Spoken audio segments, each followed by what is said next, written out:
Alors vous souhaitez faire ce type d'effet? Je vous montre tout ça en image. Vous me demandez comment, faire des zooms pour, faire un peu un montage un peu dynamique. Donc en fait, vous avez, plusieurs façons de faire et notamment en fait, c'est de jouer sur l'échelle. Donc, simplement, vous allez sélectionner votre rush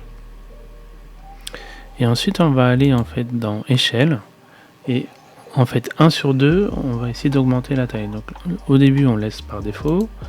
Sur le deuxième, on va un peu légèrement augmenter de, je sais pas moi, 120.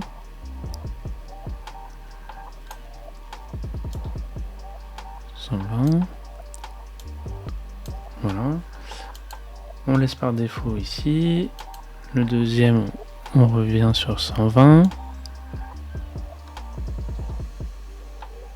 Donc voilà, voilà, je vais pas le faire parce que c'est pas très précis. Et je vous montre ce que ça peut donner. Aujourd'hui, je vais parler de montage dynamique. Donc, je fais suite à une demande dans un commentaire demandant en fait comment faire des montages un peu dynamiques. Voilà, donc ça permet de varier les plans comme si on avait deux caméras par exemple. Donc ça, c'est une première chose que vous pouvez faire. Ensuite, vous pouvez éventuellement, si vous le souhaitez, faire un zoom avec un effet. Donc on va dans la rubrique effet. Ensuite, on va dans lentilles. Et on a objectif zoom. On le sélectionne, on glisse et on le dépose sur la timeline. Et voilà ce que ça peut donner.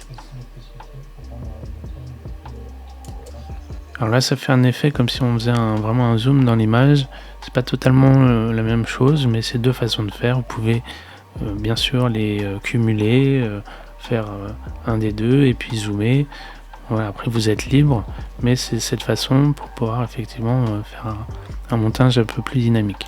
Voilà, donc j'espère que ça vous a plu. N'hésitez pas à liker la vidéo, ça permet de soutenir la chaîne et je vous dis à très bientôt.